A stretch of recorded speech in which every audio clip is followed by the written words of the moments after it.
Ça, c'est la première chose que je... Deuxième chose qui est assez importante, je voulais porter plainte à Guirassi, qui ce matin-là, avant que j'arrive, m'a appelé Petit Tchangel.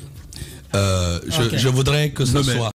Il était chroniqueur quand même chez nous ici. Tu le Tchangel, pendant qu'on y est justement. Je veux que ça soit entendu. Je prends à témoin la communauté nationale et internationale. Oh mais il est trop fort ce gars. Petit Diakanké dans son studio où il se ressemble tout puissant m'a pris pour un petit foulet. Et ça je l'accepte pas, je porte plainte. Tu vous l'as dit. Comment ça va la vie? Il est trop fort. Je ne veux pas ce matin, allez-y, parce que puisqu'il a commencé par, si vous voulez, les sentiments, je voudrais qu'on évoque, si vous voulez, votre tribune de la dernière fois, d'aller au département, puisque nous vous attendons quand même là-bas aussi. Est-ce que vous êtes agacé à ce point de vous exprimer, même si on trouve à l'intérieur de l'humour, un ton sarcastique, tout ça, on sent un homme en colère qui s'exprime? Alors, les Soussous disent toujours une phrase que j'aime beaucoup. Ce que j'ai dit, j'ai fini de le dire, je ne reviens pas dessus. Oui, mais c'est très facile. Vous dites qu'on vous présente comme des traîtres et des menaces sont tombées et c'est comme si vous avez tellement gardé et finalement, lorsque vous parlez de menaces, qui vous menacent sous les Tchangel, qui vous voit aujourd'hui un traître, vous avez dit quand vous avez été nommé, vous êtes passé ici, on vous a dit félicitations, vous n'êtes pas tombé dans le liste. Je n'étais pas passé ici. Non, justement, bien avant la nomination. Voilà. On vous a posé la question dans votre solitude, lâché par le parti. Je voudrais dire une chose et je voudrais redire une chose. Vous savez, pourquoi lorsqu'il s'agit de questions sensibles, j'écris? Parce que l'écriture permet pour moi de m'asseoir, et de lire et de relire et de regarder les textes par tous les sens pour être sûr que ce que je dis correspond à ce que je pense. Donc j'ai écrit ce que j'ai à dire, je ne reviens pas dessus. Donc c'est pas la peine qu'on tergiverse dessus parce que sinon on perd l'essentiel. La raison pour laquelle vous êtes incommunicant. Vous savez que les grandes gueules. Vous voulez qu'on avance ou vous voulez qu'on reste autour? Non, mais on avance. On a tout le temps. Alors allons-y. C'est l'actualité. En fait, ce que je retiens dans cette sortie de Tchangel, moi je reviens au texte dans lequel Tchangel écrit avec un particulier. Et ce n'est pas le texte, c'est une première que Tchangel l'écrive. On sait qu'il est l'humour quand il agit parfois, mais pour celui-ci, on a senti dans l'écriture de Tchangel quelqu'un qui n'en peut plus. C'est-à-dire qui n'en peut plus le supporter. Il a évoqué un aspect, ces images qui ont été, ces caricatures qu'on a faites de certains cadres au sein du gouvernement, qu'on a présentées comme étant des traîtres aux yeux de la nation. Alors, lorsqu'il a évoqué à l'entame de sa tribune, si vous va en parler, il va en parler, il sait qu'il va en parler, il va placer un mot. Ça intervient dans un contexte particulier. Ousmane Gaba, on a suivi cet audio qui a fuité. Fatou Baldé, qui est chef de cabinet du ministère de l'Économie, qui a fait sa sortie, qui a fait son show au niveau de la presse. Et Philippe Tchangel aussi fait le sien, mais lui, il le fait par écrit. Comment comprendre? J'ai fait le mien avant.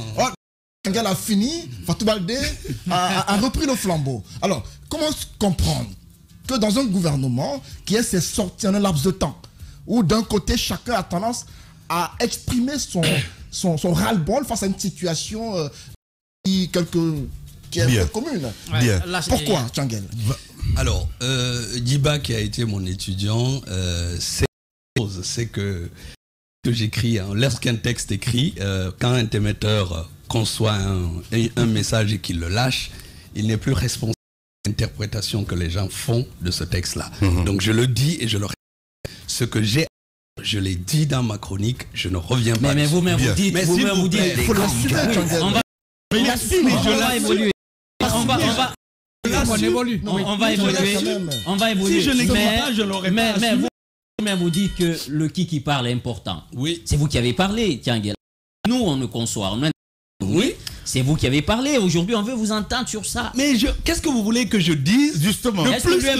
J'ai déjà dit. Alors, qu'est-ce que vous voulez que je dise de plus que j'ai dit dans la chronique? Puisque vous ne parlerez pas, vous dites que vous ne parlerez pas. Tout ce que je dirais serait retenu contre toi. Et si tu veux, je t'offre un avocat pour te défendre. Alors, vous assumez. Mais tout ce que j'ai écrit dedans, je l'aurais pas signé si je l'assume pas. Évidemment. Quand même, voilà. C'est une question qui pour moi n'a aucun sens. Je retiens quand même que Tchangel est menacé. Si tu retiens ça, tant mieux pour toi. Voilà. C'est ton interprétation et je la respecte. Vous l'avez dit. Mais vous êtes menacé. Mais je dis et je répète. Les menaces, il assume. Mais c'est pas possible. C'est des menaces graves. J'ai écrit. Antoine. Menace de mort. Antoine, ce que tu fais là, j'enseigne ça depuis 30 années. Donc laisse ça. Tu vas poser les questions par d'autres sens pour m'amener à répondre. Laisse ça. Bien. Tu n'y réussiras pas. Je te dis, j'ai dit ce que. Et je passe à autre chose. Merci. Vous êtes le secrétaire général du ministère de l'Information et de la Communication depuis bientôt 1 an. Oui. Le poids du poste, est-ce que vous avez cru que c'est lourd Alors, très honnêtement, lorsque nous avons été nommés, effectivement, je ne m'attendais pas et je crois que je ne suis pas le seul à ce que les choses soient si compliquées. Je me souviens qu'il y a eu même des échanges qu'on a eus ici. L'époque où je me souviens de certaines réflexions de Mafoudia qui disait effectivement que maintenant on est dedans, il faut qu'on montre ce qu'on sait faire. Justement. Et effectivement, ce n'était pas aussi évident qu'on le croyait et peut-être il y a certains paramètres dans la gestion de tous ces éléments-là qui nous échappaient en étant à l'extérieur. Par contre, ce qui est vrai, c'est qu'en 1 an, nous avons fait des choses que des gens n'ont pas fait plus de 10 ans. Ça, c'est un fait. Je vais commencer. Parlons d'abord du poids, c'est très important. Oui, peut-être que vous allez énumérer un petit peu tout ce que vous avez fait. Poids. Oui. Vous attendez à quoi exactement? Où c'est compliqué? Où c'est compliqué? D'abord, c'est compliqué au niveau des ressources humaines. Ok. Et au niveau des structures même. Je voulais en réalité par ça. C'est que nous sommes quand même arrivés dans des départements dans lesquels il n'y avait pas d'organisation. Vous vous rendez compte qu'il y avait des directions dont les gens qui étaient nommés étaient simplement directeurs et leurs adjoints.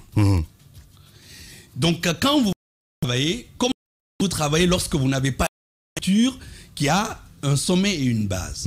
Donc une des premières missions à laquelle on s'est attelé, c'est de savoir d'abord comment on met en place une organisation interne qui fonctionne. Parce qu'il n'y avait pas ça. Ce qui fait que, par exemple, il y a un certain nombre de directions qui n'avaient pas de personnel. Deuxièmement, pire, des directions qui n'avaient pas d'attribution. C'est-à-dire que vous prenez n'importe quelle direction, par exemple la Direction nationale des services de diffusion, il n'y a pas d'attribution. Ces questions-là, on est en train de les régler parce que la ministre, la nouvelle qui est arrivée, elle a dit il faut qu'on prenne tout maintenant et qu'on fasse une sorte de séance de brainstorming pour essayer de dégager exactement les attributs des uns et des autres. Donc c'est ce qu'on a fait. On a travaillé aussi sur des éléments qui ne sont pas forcément des éléments lisibles ou visibles. Donc des procédures. Il y en avait énormément, je ne vais pas citer toutes ces choses-là, mais du point de vue administratif, déjà, il y avait de gros problèmes auxquels il fallait faire face. Et malheureusement, ces questions-là, très souvent, sont très difficiles à communiquer. Tu ne peux pas parler de... Mais parlons, mon cher Antoine. Donc, pour finir avec ce que tu dis, effectivement, ce poids-là est beaucoup plus important que celui qu'on aurait pu imaginer. S'il n'y a pas de structure, comment veux-tu travailler? Il y en avait pas. Est-ce que c'est pour cela d'ailleurs qu'on a repêché l'ancien secrétaire général comme conseiller au culte? Je pense qu'il y a raison de ça, parce qu'on a estimé que il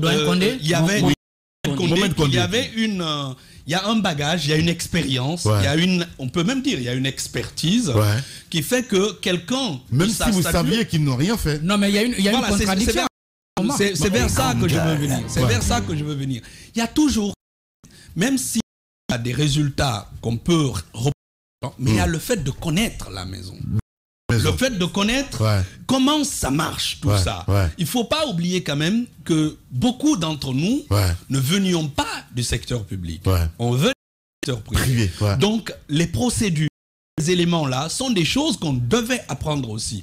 Et donc, si d'ailleurs vous remarquez au niveau du ministère de l'Information et de la Communication, par exemple, nous, au niveau de nos décrets, nous avons quasiment conservé tous les directeurs généraux. Et nous avons fait venir des directeurs adjoints de l'extérieur. L'objectif était d'articuler ceux qui connaissaient la maison et qui ont eu un avantage et les autres qui arrivent, qui apportent du sang neuf et une réflexion nouvelle et une dynamique nouvelle. Donc c'est cette espèce de conjugaison de différentes expériences par lesquelles, par exemple, nous on est passé au ministère de l'Information et de la Communication. Vous prenez quasiment n'importe quelle direction chez nous. Il y a quand même quelque chose que nous ne comprenons pas souvent, soit avec votre département ou bien les autres, en tout cas, transition, on nous habitue au discours, on n'a rien trouvé, soit ce n'était pas structuré, ce n'était pas bien organisé, ou bien, des fois, on n'est pas encore arrivé à ce niveau, mais c'était mal structuré jusqu'à quel point au département de l'information. Mais je viens de dire, Jacques, vous prenez n'importe quelle direction que nous on a trouvée, il n'y avait pas d'attribution. C'est-à-dire qu'on n'avait pas, on ne pouvait pas direction a pour mission ça. Il n'y avait pas ça. Vous comprenez? Donc c'est un vrai problème parce que tu ne sais plus, en fait, ce qui se passe, c'est qu'on navigue à vue et il y a potentiellement des conflits de compétences qui peuvent surgir autour de ça. Donc c'est à ce point-là, c'est au point que dans n'importe quelle direction, quasiment dans une bonne partie en tout cas des directions, en dehors du directeur général et du directeur adjoint, il n'y a rien en bas.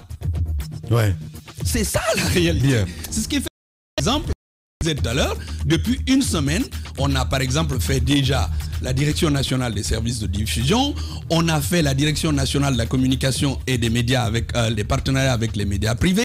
On a fait, on a fait le FADEM, le nouveau, le fonds d'appui au développement des médias, etc. Donc ça, ce travail-là, il faut le faire. Parce que sinon, tu ne peux pas savoir à qui tu t'adresses pour faire un boulot. Suleiman Tianguel est notre invité ce matin. C'est le temps d'une pause. Les pauses vont commencer. Eh bien, il va en découdre avec les grandes gueules. On revient à 11h.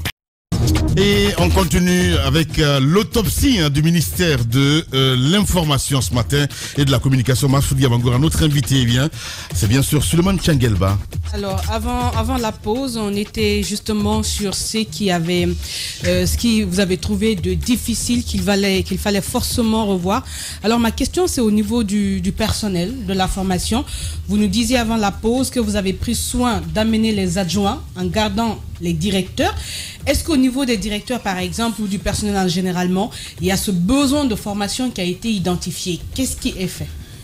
Alors, je voudrais juste quand même faire une petite précision avant de continuer. Tout à l'heure, là, je parlais des directions qui n'avaient pas d'attribution. J'avais oublié, en fait, qu'il y en a une qui en avait, c'est la Direction nationale des services de diffusion, qui, elle, avait des attributions qui avaient été signées, je pense, vers 2015. Par Macanera. Donc celle-là avait des attributions parce que c'est important de faire certaines précisions. Par rapport à la formation, évidemment qu'il y a aujourd'hui des véritables enjeux à cet endroit-là. Que ce soit l'ancienne ministre qui était là, que ce soit celle qui est venue, cette question-là est au centre des préoccupations parce qu'en fait, comme vous le savez, nous avons aujourd'hui trouver un pléthore, notamment par exemple à la RTG, de gens qui sont sous statut stagiaire.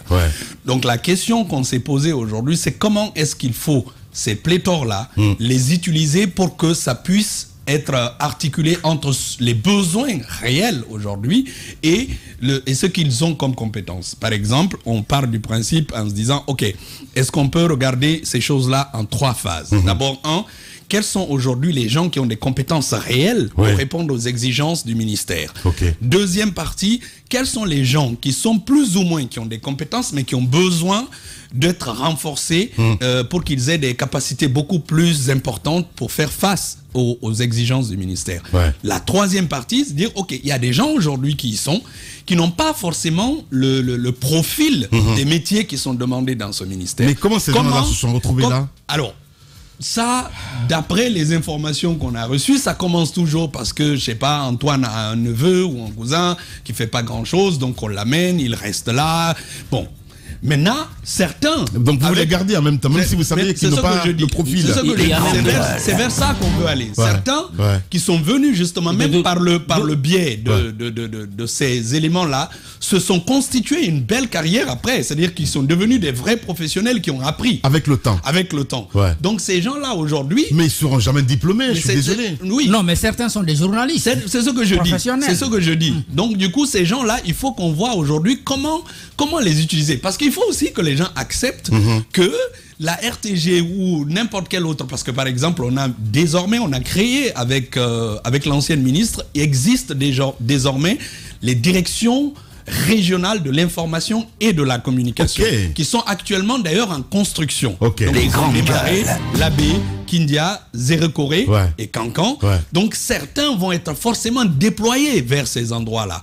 Parce que ça va être une sorte de... Est-ce que cette direction-là ne veut pas se substituer un petit peu au radio rural? Non. Justement, c'est que ça va être, si vous voulez, le ministère de l'Information et de la Communication en miniature. C'est-à-dire que tous les services et toutes les directions qu'il y a ici vont avoir des représentants à l'intérieur décentralisés. Donc au départ, justement, ce qui était prévu, c'était la construction d'un certain nombre de stations radio rurales.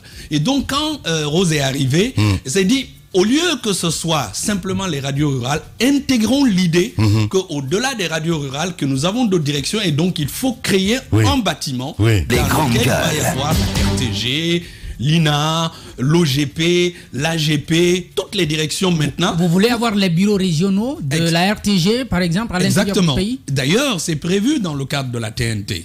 Évidemment, il va y avoir, en fait, comme je disais, c'est le ministère de l'Information et de la Communication en miniature. Donc, tout ce qui est ici au niveau central va se retrouver là-bas. Et donc, ces directions-là sont en construction. Et les directeurs ont été nommés lors du dernier décret, enfin, au moment où on devait faire des changements. Donc, par exemple, je ne sais pas, vous devez connaître peut-être Mamadi Kansan Doumbouya, qui est journaliste, qui est à Cancan. Il y a une dame qui s'appelle Madame Diallo, qui est à l'Abbé.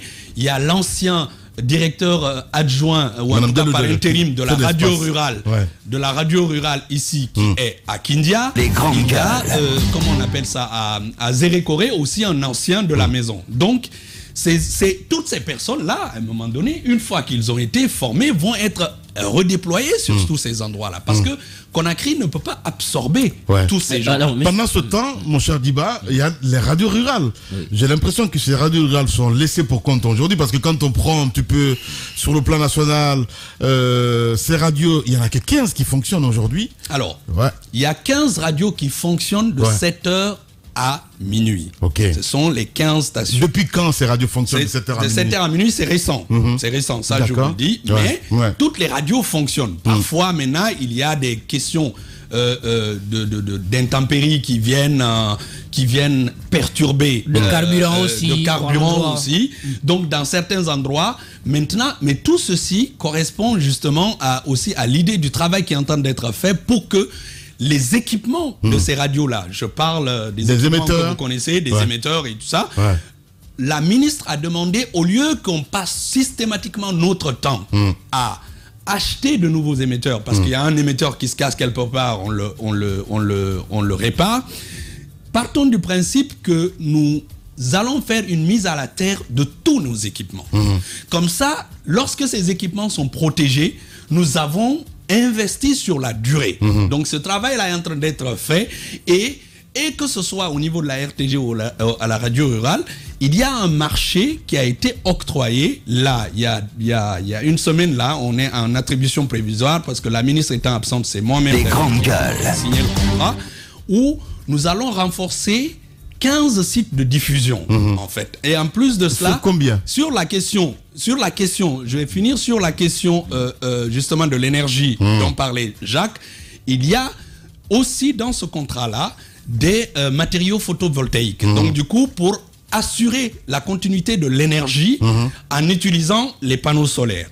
Et à côté de ça, il y a un travail qui est en train d'être fait avec le ministère de l'énergie pour que à chaque endroit, pour les branchements et le déplacement de l'électricité, qu'on tienne compte systématiquement maintenant de nos sites de diffusion pour que nos sites de diffusion soient intégrés dans le processus de branchement. Sous le contrôle de quelle direction de la diffusion? Parce que quand je prends TDF par exemple du côté de la France, est-ce que c'est la même chose qui va se faire ici? Comment ça va se passer? Alors, actuellement, les questions de diffusion sont portées. Comme vous le savez, il y a deux directions au niveau du ministère. Il y a la direction de la RTG qui est l'éditeur. OK? Et à côté de ça, il y a la direction nationale des services de diffusion qui est celle qui s'occupe des équipements. Maintenant, au niveau justement de ce qui va se passer au niveau de la TNT, toute cette question-là va être revue. Non, mais avant la TNT, justement, non, c'est pour dire que l'exemple que tu donnes sur ce qui se passe en France fait partie donc du processus de mise en place de ces éditeurs, parce que par exemple au Sénégal existent évidemment ces sociétés-là qui sont des sociétés de diffusion, donc simplement de diffusion. Voilà. Donc ça fait partie du processus. Mais on le sait. Le processus de la TNT est sur 24 mois. Donc, les Guinéens ne vont pas attendre 24 mois pour que la question de la RTG soit réglée. Donc, la question aujourd'hui est de savoir quels sont les leviers sur lesquels on doit appuyer pour que justement, au niveau de la population guinéenne, parce que lorsqu'on parle du ministère de l'Information et de la Communication, le premier réflexe du Guinéen, c'est RTG. Comment on fait pour que cette RTG-là commence déjà à porter les habits qu'on voudrait qu'elle porte? Donc, à cet endroit-là, il y a des choses qui ont été qui ont évolué entre-temps. C'est-à-dire qu'il y a un certain nombre d'équipements qui ont été achetés pour les studios, qui fonctionnent actuellement. La télévision, la RKS a commencé à réémettre. Oui, j'ai été récemment. La télévision nationale, la RTG2 est actuellement en essai. D'accord? Donc on travaille pour donc elle est encore actuellement sur playlist.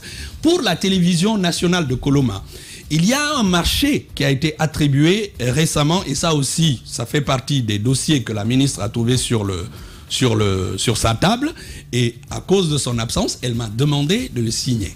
Ce marché-là concerne deux endroits. Ça concerne d'un côté Oroya, qui doit avoir, comme on appelle ça, un certain nombre de matériel, d'ordinateurs, d'équipements roulants, donc de véhicules, de motos. Et deuxièmement, de l'autre côté, on a intégré dans le processus de renforcement de capacité la question qui concerne la RTG, dont justement le travail du plateau, la régie, et aussi, comment on appelle ça, des drones, pour qu'on s'assure que ça fait partie du dernier marché qui a été où on est en attribution provisoire actuellement. D'accord, beaucoup d'annonces. Non, ce ne sont pas des annonces. D'accord. Le contrat dont je parle n'est pas une annonce, c'est un contrat signé. Parce qu'une année après, les gens s'attendent à avoir quand même quelque chose de palpable. Et la RTG continue à émettre comme avant. Non, mais justement, la RTG avec les mêmes pannes, les mêmes qualités de diffusion, les mêmes programmes.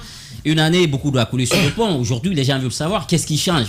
Je vais vous expliquer une chose. Vous pouvez faire des radios rurales à l'intérieur, mais s'il n'y a pas un programme, c'est un problème. Si on ne parle de contenu, s'il n'y a pas de contenu, c'est un problème. Ça tombe bien. Attrayant. S'il n'y a pas de contenu, ça tombe bien. Ça tombe bien que vous en parlez. On part jusqu'à dire que le problème même, c'est le statut même de cette maison. Ça tombe bien que vous parlez de Il faut défonctionnariser ces travailleurs. Vous posez la question, laissez-moi vous expliquer. C'est pas la peine de s'allonger, on va gagner. Mais il n'a pas fini. On va gagner. Non, parce qu'il a déjà posé deux problèmes. Ça fait déjà deux questions. Sinon, j'ai une petite tête, j'oublie. Changuel, on n'est pas à la fac ici. J'oublie. Non, puisqu'il parle de contenu, c'est intéressant qu'il en parle. Justement, la réflexion est déjà démarrée. Il y a une commission qui a été mise en place. Le prochain brainstorming, et d'ailleurs la réunion technique que je fais tous les mardis, hier, j'ai demandé à la RTG et à la radio rurale de nous envoyer la grille des programmes, que chacun nous envoie sa grille des programmes.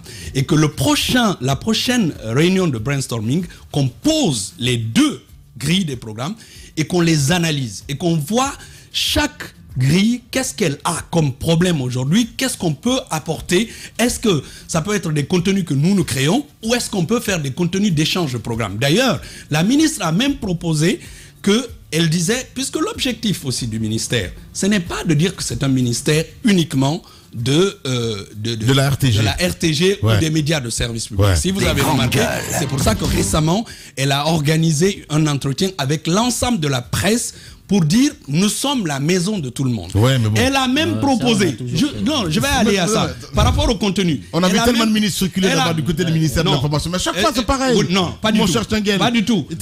Bénéfice du doute, mon cher ami. Lamine. Non, parce que le problème c'est qu'il se passe, parce que vous parlez du contenu. On a BW qui... Mais justement, je vais venir. Mais j'ai commencé à expliquer le contenu, vous m'arrêtez. Allez-y. Lamine, il n'y a aucun ministre, ce que je sais, jusqu'aujourd'hui, n'a organisé une rencontre ici pour demander aux médias privés de venir et de discuter avec nous pour leur faire comprendre que ici, dans cette maison, ils sont chez eux.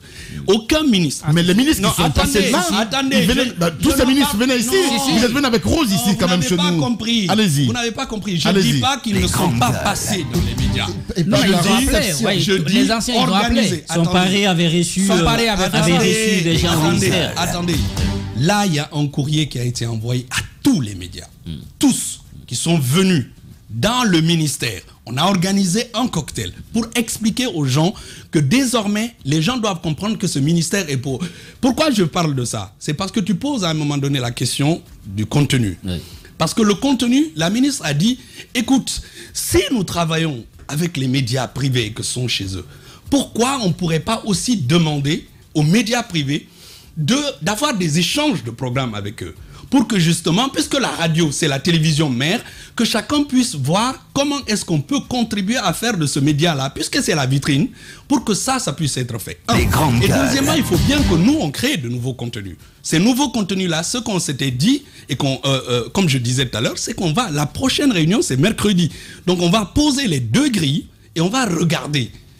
Par exemple, hier, la directrice de la radio rurale nous a amené 35 grilles des 35 stations de radio rurale. Donc, il faut qu'on épluche ça étape par étape. Monsieur Tchanguel, je vous écoute. Non, j'ai pas fini. Oui, on va aller sur ça. J'ai pas fini. Il n'a pas fini. Il a posé il a posé une question. Voilà.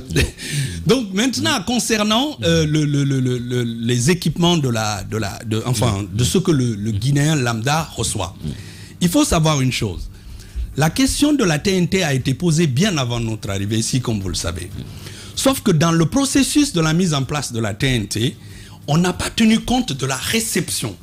Okay? C'est-à-dire qu'on a mis en place la question de l'émission, de l'éditeur, mais sauf que le Guinéen lambda, lui, n'a pas le récepteur qu'il faut pour recevoir la télé. Adapté, ouais. Ok? Ouais. Donc, il y a deux possibilités. C'est des télévisions qui ont un tuner intégré qui peut permettre à n'importe qui de recevoir le truc, ou alors on met les antennes râteaux, mais pour que ça marche, il faut qu'il y ait un technicien spécialisé qui vienne chercher. Pour régler. Cette histoire de TNT, justement, parce qu'au temps de Martine, moi je me souviens, les Chinois, ils avaient beaucoup avancé. Mais c'est de ça que je parle. Okay. C'est de ça que je parle. Ouais. Le travail qui a été fait sur l'émission. Okay. On n'est pas allé au bout de la chaîne. D'accord. Et puisqu'on n'est pas allé au bout de la chaîne, le Guinéen lambda, lui, continue à recevoir sa télé en analogique. Okay. Donc, tout le processus n'a pas été pris en compte. Et c'est pour cette raison que nous sommes obligés de revoir toute la structure de la TNT. Et dans ce cadre-là, comme vous le savez, je pense que c'était au mois de février-mars, un accord a été signé avec Thomson Broadcast. Et ce travail-là est en train d'être fait, d'autant plus que ceux qui devaient intervenir sur le financement, notamment le Trésor français, il y a quelques jours, le Trésor français est passé de 15 millions de contributions à 25 millions. Et le dossier, jeudi dernier, est passé devant la commission du Trésor français qui a acté l'appui que le Trésor français doit apporter à la question de la TNT. Parce qu'ils ont envoyé des techniciens, enfin un consultant ici, pour essayer de mesurer un peu l'intérêt de cette télé-là. Oui, et quand elle va être mise en place, vous tous serez contents puisque vous aurez droit à avoir... beaucoup de chaînes, évidemment. Voilà. Mais ce qui est bizarre aussi, parce que moi, j'arrive pas à comprendre. On a Canal Plus aujourd'hui qui utilise la TNT ici. À travers, comment vous appelez, c'est pas les bouquets Canal Plus, mais ils ont un deuxième bouquet. StarTime. Non, pas StarTime, je parle de Canal Plus. Oui, ils ont créé un autre... Je me souviens plus le nom de... Easy TV. Comment est-ce possible? Moi, il y a des jeunes d'hommes, j'arrive pas à comprendre. Est-ce que Canal Plus opère clandestinement dans notre pays aujourd'hui parce qu'il faut dire les choses crues? Ou bien il y a un accord avec l'État? Parce que moi, j'arrive pas à comprendre, je comprends pas. C'est vers ça, justement, ça c'est une des questions à laquelle non. Pour l'heure, aujourd'hui, Canal Plus opère clandestinement. Non, pas du tout. Alors, pas du tout. Qui a donné l'autorisation à Canal avec Easy TV? Si tu veux, il y a deux choses au niveau du rapport que Canal Plus a avec pas la RTG, on va dire le ministère de l'Information et de la Communication. Ce qu'il faut savoir, c'est qu'il y a un certain nombre de... Comment on appelle ça?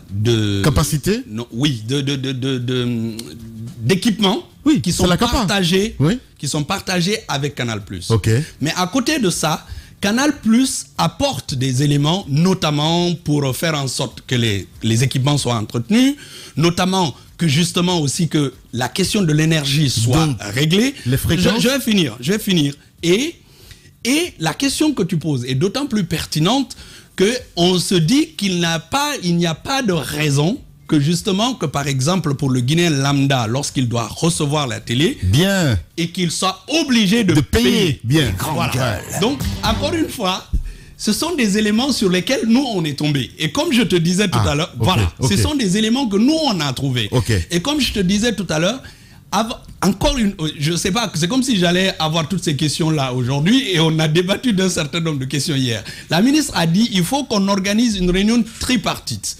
Canal+, RTG et la Direction nationale de diffusion, du service de diffusion, parce qu'elle veut comprendre pourquoi en fait, le Guinéen est obligé de payer. Mais c'est ce que j'expliquais tout à l'heure. C'est que la réception, le matériel n'a pas été pris en compte. Oui, mais ce n'est pas une raison non plus. Non, mais il faut qu'il y ait une raison, il faut qu'on la règle. C'est ce que je dis justement. Aujourd'hui, Canal opère clandestinement chez nous. Ça, je ne peux pas le dire. Ce n'est pas de la clandestinité à partir du moment où il n'y a pas eu d'appel d'offres. Non, c'est des étangs. Non, c'est des... Il y a eu une autorisation au moins. C'est des échanges. Vous dites que c'est des choses que vous avez trouvées. Oui. Et des choses que nous allons régler. Voilà. Que nous allons régler. Pour l'instant, c'est pas réglé. Comme je le disais, c'est comme si je savais qu'on allait poser la question aujourd'hui. Et la question a été débattue à réunion technique hier. Et j'ai demandé au directeur des services nationaux de diffusion de nous faire une petite note technique parce que la ministre veut comprendre de quoi il s'agit. Bien. D'accord. Allez-y, Antoine. Je pense que depuis ce matin, on fait le bilan de Rose Paula, pris ses mots, parce qu'Aminata Kaba vient d'arriver. Elle a pris le train en marche. Revenant à ce bilan, parce que j'écoute le secrétaire général parlant de la RTG, j'ai l'impression d'écouter le directeur de la RTG. Est-ce le ministère qui décide du programme, du contenu du programme de la RTG, ou il y a une direction générale? Parce que je veux qu'on fasse la part des choses. Quand on dit par exemple que la RTG envoie son programme au ministère pour décider du contenu, mais c'est quoi le rôle finalement de Fana Souma? Parce que c'est comme un fait valoir. Non. Fana, il est comme, je sais pas, il est comme... Ne me défends pas, je suis là. J'ai l'impression qu'il y a des directeurs généraux à la RTG juste pour la forme. Parce que je ne sais pas vraiment c'est quoi le rôle véritable qu'il joue. Quelles sont les réformes qui lui sont imposées et qu'est-ce qui revient au ministère finalement? C'est la question, monsieur le secrétaire. Et surtout, la question, pour double question, des stagiaires. Ils sont là-bas depuis des années. On sait tout récemment, il y a eu un bruit de botte. Qu'est-ce qui est fait? On va répondre à la question, à l'interrogation assez intéressante de Antoine. Antoine, vous devriez déjà savoir que la RTG est un service rattaché. Ouais. D'accord? Déjà, il faut le savoir. Qu'il y a une direction générale. Non, attendez. Service rattaché. Ça veut dire ce que ça veut dire. D'accord? Donc, c'est une direction qui est rattaché au ministère. Ce n'est pas un EPA. Ce n'est pas une société anonyme. C'est un service rattaché. Ce qui veut donc dire que l'implication de c'est comme n'importe quel autre service rattaché au niveau comme Oria. Ok? Donc ce sont des services sur lesquels le ministère a un regard forcément pour l'instant. Mais vous ne décidez pas du programme quand monsieur le secrétaire. Antoine, non. Les grandes gueules. Je le dis, tu poses une question, tu me laisses pas aller. Moi, quand tu poses les questions, je t'écoute. Les relances sont importantes parce que avec Amara Somparé, mais ta relance est tordue. Je me rappelle qu'avec Amara Somparé, il a assisté un jour à un conseil de rédaction de la RTG. On lui a fait des remarques par rapport à cela. Est-ce que je peux aller au bout? Allez-y, monsieur le secrétaire général. Merci beaucoup, c'est gentil. Donc, je reviens sur ce que je disais. Service rattaché. Deuxièmement, la question des contenus de la RTG ne pourra jamais être posée sans la présence de la RTG. C'est pour cette raison... Qui décide du contenu? Non, c'est la question que j'ai posée. Oui, qui décide? Mais Antoine, qui décide? Il n'a pas fini. Qui décide du contenu? Est-ce le ministère ou la direction générale? Il n'a pas fini. Tu ne veux pas le bâillonner, s'il te plaît? Allez-y. Non. C'est mieux. Il a rendu les armes. Non, je disais que la question du contenu de la RTG ne pourra pas être définie en dehors de la RTG. D'accord? Mais ce que nous avons décidé, ou ce que la ministre a demandé, c'est qu'il y a un certain nombre de questions qui impliquent le ministère. Si toi, tu travailles au ministère, il ne faudrait pas que on te croise dans la rue, qu'on te pose des questions concernant les ministères et que tu ne sois pas capable de répondre. Donc elle dit, pour un certain nombre de questions qui sont des questions importantes, il faut les poser sur la table et demander à tous les services d'être là pour qu'on débatte et que les uns et les autres donnent leur avis pour ce qui peut concerner cette question-là. Donc, la question de la grille des programmes est pilotée, entre autres, par exemple, on m'a mis en contact, c'est El Oumar. Les grandes gueules. Non, je ne contourne pas, je suis en train de répondre. Qui décide du contenu des programmes? Qui décide du contenu de la... Est-ce le ministère ou la RTG? C'est tous les responsables de ce ministère-là, qui appartiennent à ce ministère. Qui décident du programme? Qui ne décident pas, qui discutent, qui prennent une décision ensemble de ce qui doit être le contenu. Dans ce cas, je comprends pourquoi on a des soucis à la RTG. Mais la RTG est un service rattaché. Non, elle n'est pas privée. Je ne suis pas d'accord. Je ne suis pas d'accord. Elle n'est pas privée, la RTG. Elle ne revient pas à un ministère de décider du programme d'une télévision nationale. C'est une télévision d'État. C'est une télévision d'État. Mais oui. Ce qui veut dire que même ailleurs, ça se fait comme ça. l'État décide de ce qui passe à l'antenne dans le journal. Je ne suis pas d'accord. Il y a une direction générale qui peut décider de cela. Il y a un directeur des programmes. Lamine, allez-y. Oui. Peut-être qu'Antoine ferait mieux de connaître ce que c'est que la définition d'un service rattaché. Dans ce cas, peut-être c'est un Guinée. Non, mais sérieusement, en fait, non, écoute, à un moment donné quand même. Donne-nous un exemple de pays où c'est le département qui décide du programme. Parce que ce ne sont pas des services rattachés dans ces pays-là. Nom de Dieu. Attends, écoute ou pas. Alors, ce ne sont pas des... Laisse-moi aller. Je ne comprends pas. Non, Antoine. Enfin, ce que je viens de dire là, ma fille de 10 ans le comprendra. D'accord, moi je ne comprends pas. Je le répète. J'ai 35 ans. Je le répète. Non, je le répète. La RTG est un service rattaché. Ce n'est pas une société anonyme, ce n'est pas un EPA. Oui. À partir du moment où ce n'est ni un EPA, ni une société anonyme, elle est service rattaché. Ça veut dire que ça... Maintenant, il faut savoir que vous vous souvenez que lorsque je suis venu ici la dernière fois, on a énormément parlé du statut de la RTG pour rebondir sur ce que disait Diba. Qui devait nous amener vers l'office. Pour ce que disait Diba. Avant que nous on arrive, la question du statut de la RTG était déjà posée sur la table. Dans les échanges qu'on a, la ministre doit rentrer aujourd'hui. Les documents qu'elle nous a demandé de préparer, et elle va faire une communication autour de ça en Conseil des ministres, ce sont 3 éléments. Le statut de la RTG. Elle nous a demandé de travailler avec un groupe, une petite commission, pour déterminer aujourd'hui quel est le statut qui est le mieux indiqué. Est-ce que c'est un EPA comme l'AGP, ou est-ce qu'il faut en faire une société anonyme comme l'OGP? Vous voulez parler de l'OGP ou l'AGP? L'AGP. L'AGP. EPA. L'agence guinéenne de presse. EPA. Ouais, comme l'AFP. L'AGP est un EPA. Ou bien, il faut en faire une société anonyme comme l'OGP. D'accord? Ok. La question aujourd'hui, elle est là. La communication de la ministre à ce sujet-là est déjà prête et elle le fera quand elle va rentrer. Donc cette question-là, elle va être tranchée. Et c'est le Conseil des ministres qui va le trancher. Nous avons proposé nous avons décidé dans la communication de la ministre de présenter les 2 options et nous avons conseillé au Conseil des ministres de prendre une option. Maintenant, le Conseil des ministres regardera, décidera, et ça, encore une fois, je le dis et je le répète, ce n'est pas fait en dehors. Et justement, si le statut change, ça aura d'autres implications. Bien sûr. Voilà, parce que si le statut change, les programmes, ça reviendra à régler peut-être le problème de Antoine. Parce qu'on ne sera plus un service rattaché. Ils seront soit des EPA et donc ils vont avoir une certaine autonomie, soit ils vont être une société anonyme, ils vont se gérer eux-mêmes comme ça se passe ailleurs. Voilà, Suleiman Tchanguelba, secrétaire général du ministère de l'Information et de la Communication, notre invité ce matin. Allez-y, Jacques Lewa. Je veux qu'on évoque la question de Oroya, le quotidien national. Je ne sais pas si il l'est vraiment. Vous avez dit tout à l'heure, vous avez signé un contrat pour l'achat d'équipements.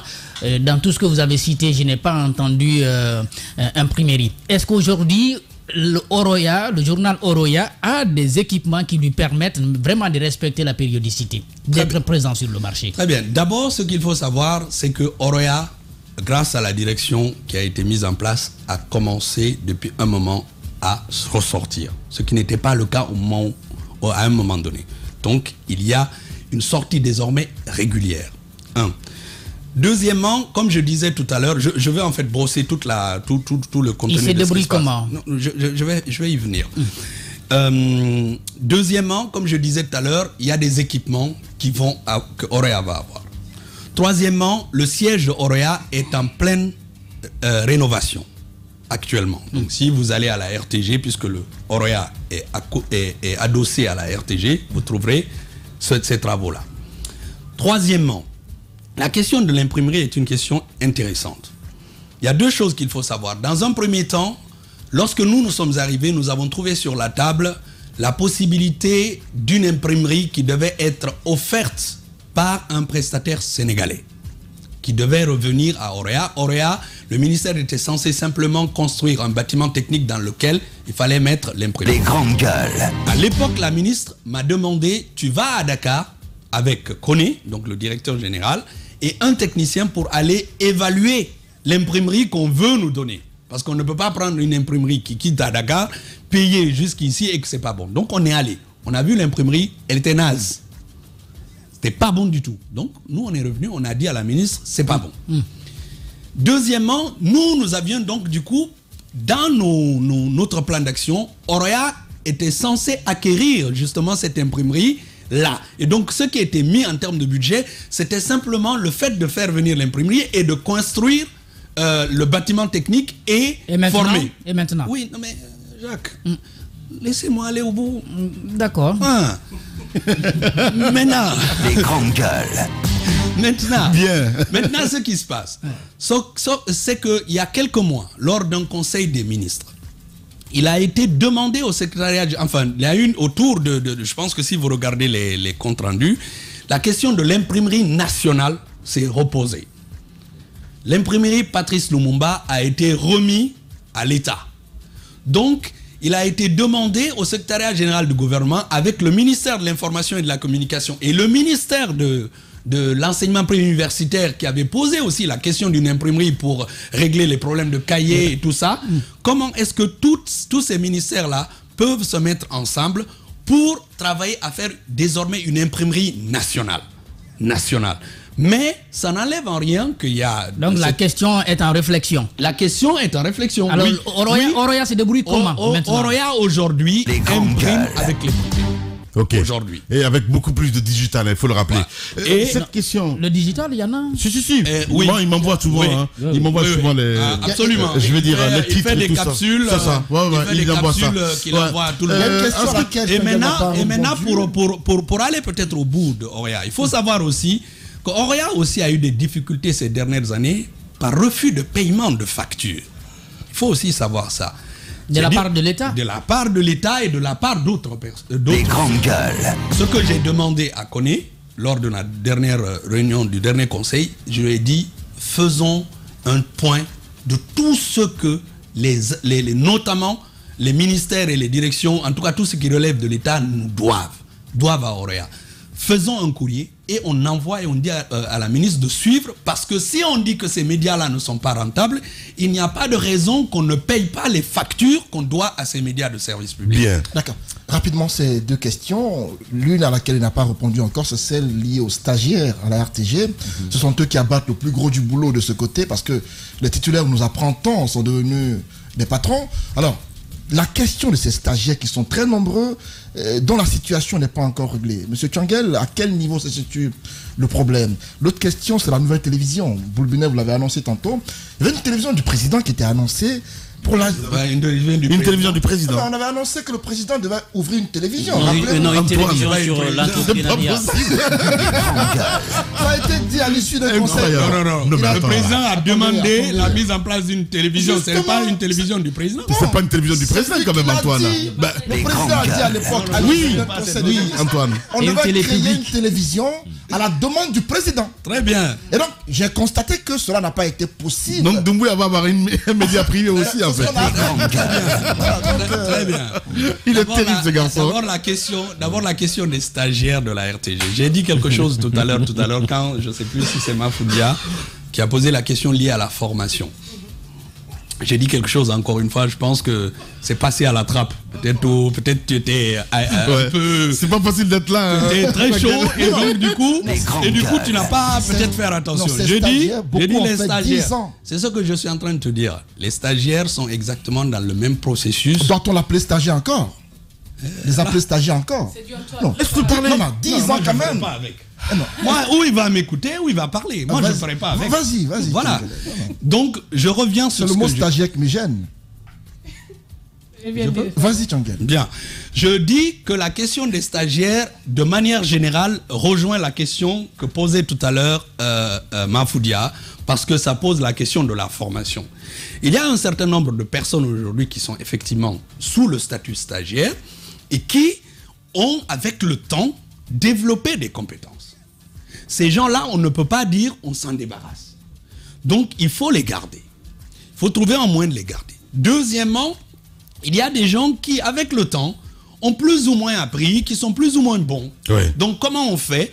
On met en place un système qui permet de renforcer leurs capacités pour qu'ils restent. Mais il y a des gens qui n'ont pas les profils liés au ministère. Ouais. Mais ce sont des gens souvent qui sont des fonctionnaires. On voit comment ces gens-là, soit on peut les remettre à la disposition de la fonction publique pour qu'ils soient réorientés, pour reposter ailleurs, soit on voit ces gens-là, comment est-ce que sur la base des compétences qu'ils ont, peut-être qu'ils n'ont pas de compétences en termes journalistiques ou machin, mais peut-être qu'ils peuvent être déployés sur les nouvelles directions dont on a parlé tout à l'heure. Donc ce travail-là est un travail qui ne peut pas être si facile que ça. Et c'est pour cette raison d'ailleurs que nous sommes actuellement, la ministre a mis en place un pool de recrutement. Parce qu'elle a dit, je ne veux pas qu'on mette les gens juste parce qu'on les connaît à tel endroit. Elle dit, je veux des fiches de poste. Et il faut mettre en place une commission qui est présidée par la chef de cabinet, qui rencontre les gens avec CV, qui discutent avec les gens, qui les évaluent et qui ensuite soumettent à la ministre pour que on voit est-ce que ces postes-là, parce qu'il y a des postes qui sont des postes importants sur lesquels on doit mettre des compétences. Je crains que ces réponses ne sied pas aux stagiaires qu'on a suivis, parce qu'on se souvient qu'avec Makanera, il y a eu des revendications pour leur fonctionnalisation, ça n'a pas été le cas. Avec Amara Sompari, il y a eu des promesses pour leur intégration à la fonction publique. Il y a eu des promesses comme ça sous tous les ministres. Alors, si aujourd'hui... Mais laissez-nous au moins le bénéfice du doute. Non, le plan, c'est quoi? Vous avez laissé les autres montrer leur truc. Laissez-nous aussi faire notre travail. Maintenant, si on ne le fait pas, vous nous dites non, vous avez dit ça et vous ne l'avez pas fait. En attendant, tu ne peux pas nous juger sur quelque chose qu'on n'a pas encore fait. Sur la base de ce que les autres ont fait. Vous allez faire une décantation. Mais non, je n'ai pas dit de décantation. Il ne faut pas utiliser des concepts trop compliqués. Je dis... Qui parle de revoir par catégorie? Je ne décante pas. Je ne décante pas. On n'a jamais dit qu'on décante. On a dit qu'il y a un groupe de personnes. Ces groupes de personnes-là correspondent aujourd'hui à 3 groupes de personnes. C'est évident. Il y a des gens qui ont travaillé depuis des années, qui, à un moment donné, ont acquis une expérience qu'il faut mettre à profit. On ne peut pas se lever du jour au matin, puisque tu es sous statut stagiaire, allez, va-t'en, on ne veut pas. Ces gens-là, il faut bien qu'on s'en C'est quoi alors la situation exacte de tous ceux-là qui ont revendiqué depuis plusieurs années? Vont-ils intégrer la fonction publique ou pas? Travailleurs de la RTG qui ont demandé à être intégrés, qui ont demandé... Est-ce que vous avez identifié ce cas ou bien est-ce que vous... Aujourd'hui, on sait exactement sur l'ensemble du ministère, pas uniquement à la RTG, combien de personnel on a. Ça, c'est un travail que Rose avait demandé à être fait. C'est combien? Ça existe. C'est combien? Pourquoi je suis obligé de te dire? Faut qu'on le sache quand même. C'est pas possible. 500 personnes. Alors justement, oui, quand même. Allez, Antoine. Donc je reprends ce que je disais. C'était 700. C'était 700 et quelques. Stagiaires. Non. Ça, je l'ai entendu Le d'ailleurs. personnel. Mais tout le personnel. On veut avoir plus d'éléments sur le cas de ces stagiaires. Il y en a combien? Sur les stagiaires, il y en a autour de 300. C'est pas 700. Hein. D'ailleurs, je l'ai dit ici. Une fois, j'ai entendu ici et j'ai envoyé un message pour le dire. Exact, il n'y a ouais, pas je me du souviens. tout 700 stagiaires. c'est moi qui Ça, l'ai dit. c'est une mauvaise information. C'est Jacques qui avait dit. C'est Jacques qui Voilà, avait dit. Voilà, il y en a 300. autour de 300. 300, voilà. Parlons de la diffusion, parce qu'on n'a que 5 minutes. Si mes trucs sont exacts, 320. Même quelque chose. 300, c'est beaucoup quand même. Voilà. Mais bien sûr, Bon, si vous permettez mais il juste- faut bien revoir ça. C'est ça. C'est un message d'un journaliste qui demande sur le cas, par exemple, des diffuseurs dans les quartiers. Vous savez, il y avait eu des descentes à un moment donné, ces diffuseurs. Canal+, ouais. Voilà. Aujourd'hui, où en sommes-nous? Parce qu'il y a des gens qui continuent à diffuser dans ces quartiers. Deuxième question, c'est le FADEM, ce fonds qui a été créé. Quelle va être sa mission? Et est-ce que dans la nouvelle nomenclature budgétaire, est-ce qu'il y a une ligne déjà qui a été prévue pour ça? Alors, d'abord, par rapport aux distributeurs clandestins, je dis très honnêtement, c'est pas une question qu'on m'a posée jusqu'ici et c'est une question que je peux discuter après avec le service national de la diffusion, enfin la direction nationale de diffusion. Je veux pas raconter n'importe quoi. Par rapport au FADEM, donc ça, c'est un dispositif nouveau. Ça a été créé lors de la dernière, comment on appelle ça, le décret d'attribution, ou en tout cas le cadre organique, j'allais dire, du ministère. Le FADEM, donc, c'est le Fonds d'appui au développement des médias. L'idée, c'est quoi? C'est qu'aujourd'hui, il y a les médias, il y a deux choses. D'abord, il y a beaucoup de médias qui ont des problèmes de rentabilité. D'accord? Des médias qui se créent et qui n'ont pas la capacité de survivre. Les grandes gueules. Qu'est-ce qu'on fait pour faire en sorte que le modèle économique de ces médias-là soit revu et qu'on puisse les aider à mieux se structurer et à mieux pouvoir capter éventuellement des ressources. Parce que nous, on ne pourra pas leur donner des ressources. Deuxièmement, aujourd'hui, il y a des mécanismes qui existent pour que, en fait, on puisse appuyer les médias. Donc, le FADEM va aller chercher ces fonds-là et ça ne va pas être des fonds qu'on va distribuer aux médias. C'est-à-dire qu'on va faire un appel à projet pour dire aux gens, donc si Espace par exemple veut soumissionner, on ne va pas dire Espace, on ne va pas vous donner de l'argent. On a un projet, on fait un appel à projet.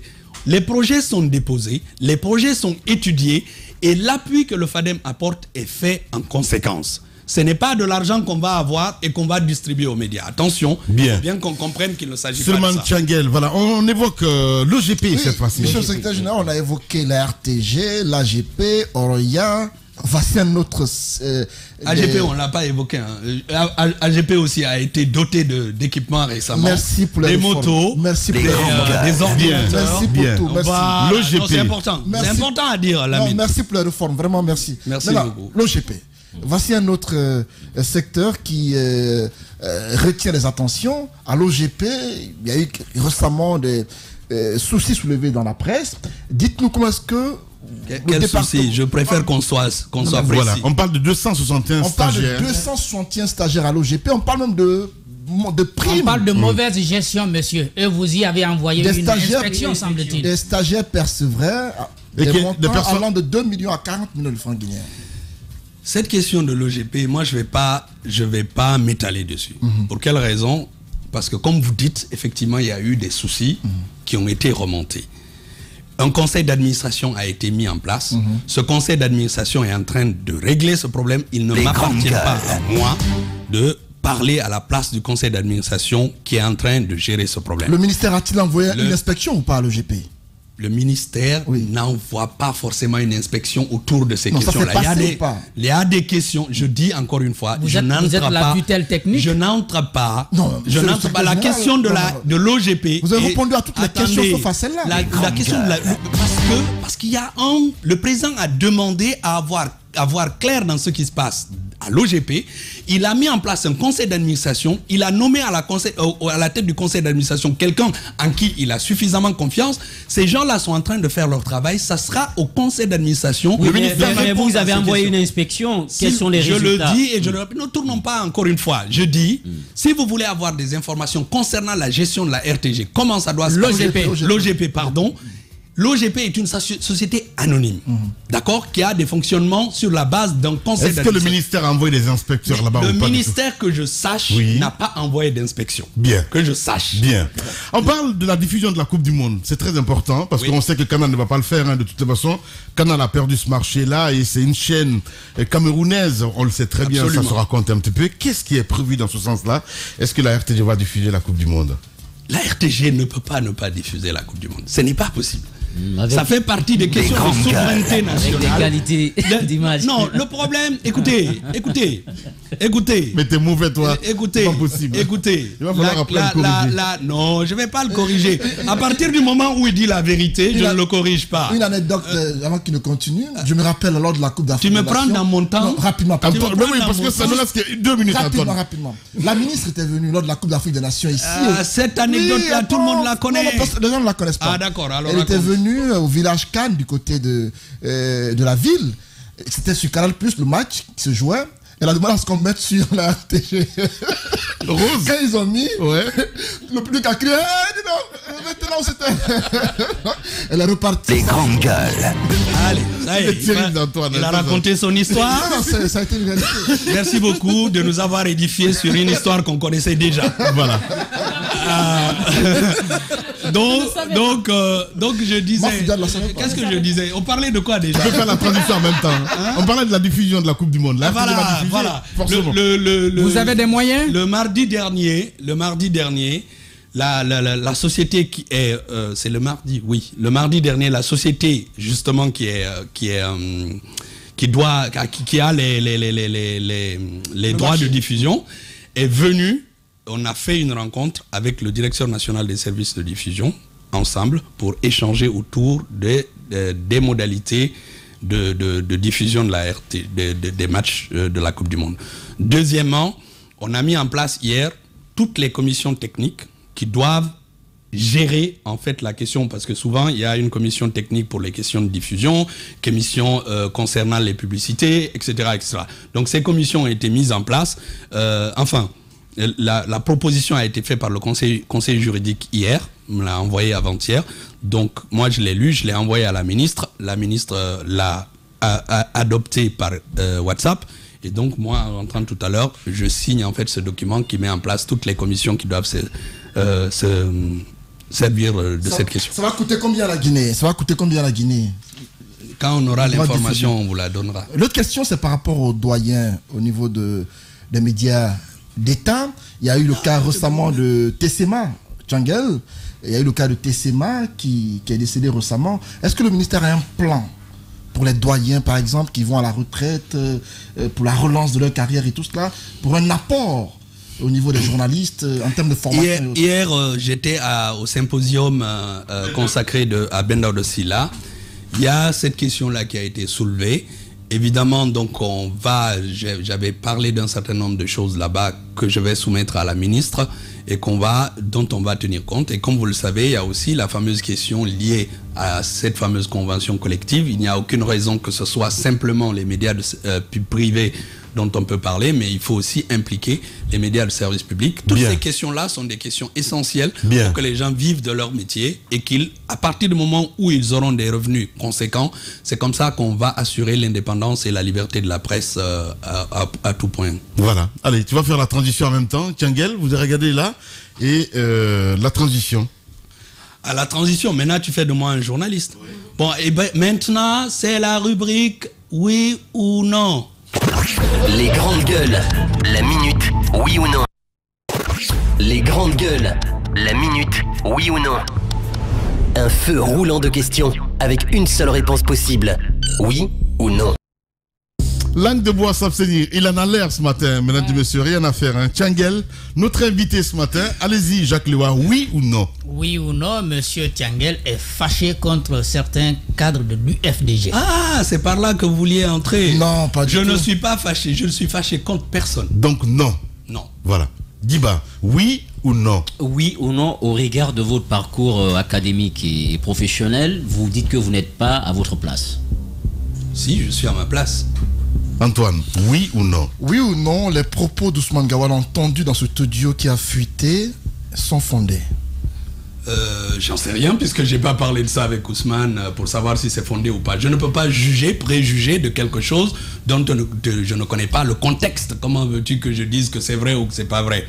Oui ou non, vous êtes toujours en contact avec l'UFDG? Non.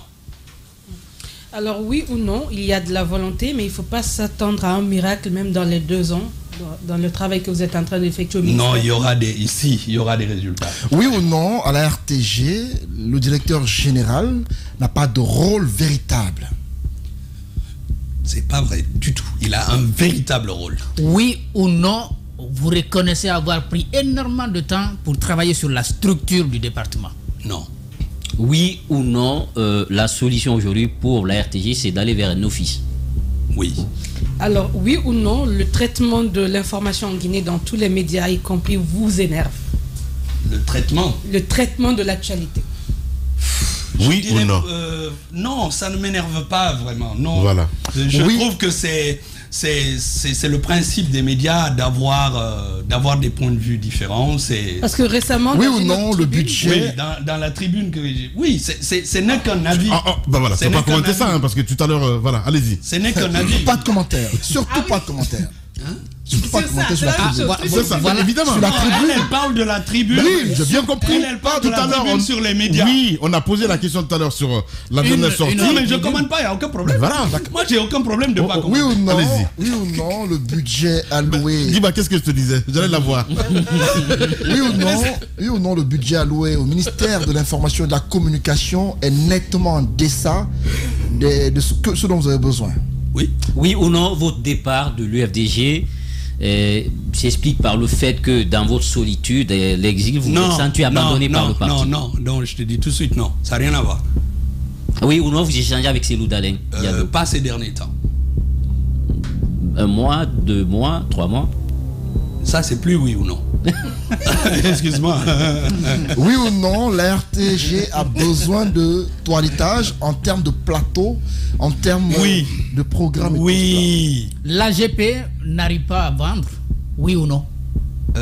Ça dépend quel est le niveau de ce que tu appelles vendre. Oui, mais c'est des informations.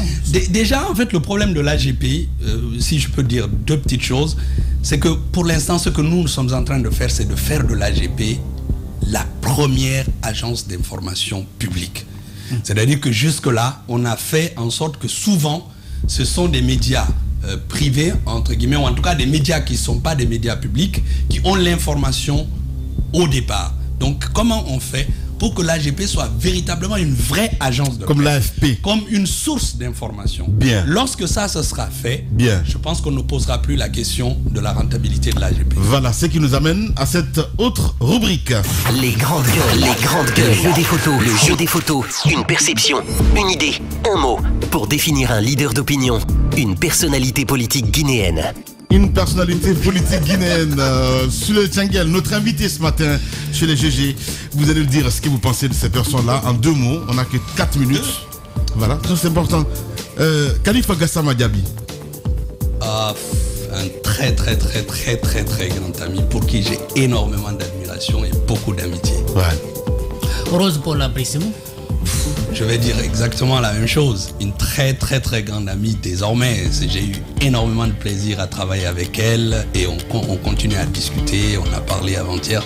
C'est devenu une très bonne amie et je suis fier de ce que nous avons fait ensemble. Je vais faire de la création. Rose d'un côté, Aminata Kaba de l'autre.